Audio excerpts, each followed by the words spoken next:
ಇವಾಗಷ್ಟೇ ಗಾವನ ಆಯಿತು, ಗಾವನ ಅಂತ ಹೇಳ್ತೀವಿ ನಾವು. ಮೂಲೆ ಮೂಲೆಯಲ್ಲಿ ಹೋಗಿ ಗಾವನ ಇಟ್ಬಿಟ್ಟು ಬಂದು ಇವಾಗ ಅದು ಬಂದಮೇಲೆ ಪೂಜೆ ಶುರು ಆಗಿದೆ. ಈಗ ಇದಾದ್ಮೇಲೆ ಈಗ ಪೂಜೆ ಆಗಿ 9:30 ಹಂಗೆ ನಾವು ಸ್ನಾನದ ಘಟ್ಟಕ್ಕೆ ಹೋಗ್ತೀರಿ, ಕಬ್ಬನ್ ಪಾರ್ಕು. ಅಲ್ಲಿಂದ ಸ್ನಾನದ ಘಟ್ಟದಿಂದ ಬಂದಮೇಲೆ ಕರ್ಪೂರ ಸೇವೆ ಇರುತ್ತೆ ಇಲ್ಲಿ ದೇವಸ್ಥಾನ ಹತ್ರ. ದೇವಸ್ಥಾನ ಕರ್ಪೂರ ಸೇವೆ ಆಗೋಷ್ಟರಲ್ಲಿ 1 ಗಂಟೆ 1:30 ಆಗುತ್ತೆ. ಇದಾದಮೇಲೆ ಮತ್ತೆ ಬಳೆ ಶಾಸ್ತ್ರ ಇದೆ. ಬಳೆ ಶಾಸ್ತ್ರ ಆದಮೇಲೆ ಹೋಮ ಇದೆ. ಹೋಮ ಆದಮೇಲೆ ನಮ್ಮದು ಪದ್ಧತಿಗಳಿದೆ, ಸುಮಾರು ಪದ್ಧತಿಗಳು. ಅದೆಲ್ಲ ಮಾಡೋಷ್ಟರಲ್ಲಿ ನೈಟ್ ಆಗುತ್ತೆ. ರಾತ್ರಿ ತಿರ್ಗಾ 9:30 10 ಗಂಟೆ ಹಂಗೆ ನಾವು ಹಸೆ ಕರ್ಗ ಮಂಟಪಕ್ಕೆ ಹೋಗಿ ಮತ್ತೆ ಆ ತಾಯಿನ ಹಂಗೆ ಆಹ್ವಾನ ಮಾಡಿಕೊಂಡು ದೇವಸ್ಥಾನಕ್ಕೆ ಬಂದು ಇಲ್ಲಿದೆಲ್ಲ ಪೂಜೆಗಳೆಲ್ಲ ಇದು ಮಾಡಿಸೋಷ್ಟರಲ್ಲಿ ರಾತ್ರಿ 1:30 2 ಗಂಟೆಗೆ ಆ ತಾಯಿ ಹೊರಗಡೆ ಬರ್ತಾರೆ. ಎಲೆಕ್ಷನ್ದು ಏನಿಲ್ಲ ಸರ್. ಈ ಸಲ ಎಲ್ಲರೂ ಬರ್ತಾ ಇದ್ದಾರೆ, ರಾಜಕಾರಣಿಗಳು ದೇವ್ರ ದರ್ಶನ ಮಾಡ್ಕೊಂಡು ಹೋಗ್ತಾ ಇದ್ದಾರೆ. ಅವ್ರಿಗೆ ಸ್ಟೇಜ್ ವ್ಯವಸ್ಥೆ ಇರಲ್ಲ, ಮತ್ತೆ ಅವ್ರನ್ನೇನು ಅವ್ರ ದೇವಸ್ಥಾನಕ್ಕೆ ಈ ಕೊಡುಗೆ ಕೊಡುಗೆ ಅಂತ ಅನೌನ್ಸ್ಮೆಂಟ್ ಏನು ಮಾಡೋದಿರಲ್ಲ.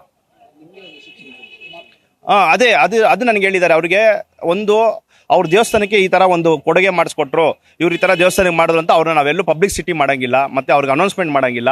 ಅವ್ರು ಬರ್ಬೋದು, ದರ್ಶನ ಮಾಡ್ಕೊಂಡು ಹೋಗ್ಬೋದು. ಆ ಥರ ನಮಗೊಂದು ಇದು ಮಾಡಿದ್ದಾರೆ, ಗೈಡ್ಲೈನ್ಸ್ ಕೊಟ್ಟಿದ್ದಾರೆ ಸರ್. ಈಗ ಪೊಲೀಸ್ ಅವರು ಹೆಚ್ಚಿಗೆ ಭದ್ರತೆ ಹಾಕಿಸ್ತಾ ಇದ್ದಾರೆ. ಯಾಕಂದರೆ ಲಾಸ್ಟ್ ಟೈಮೇ ಒಂದು ಗ್ರೌಂಡ್ ರಿಪೋರ್ಟು 16 ಲಕ್ಷ ಚಿಲ್ಲರೆ ಬಂತು ಅಂತ ಹೇಳಿ ಒಂದು ರಿಪೋರ್ಟ್ ಬಂದಿತ್ತು.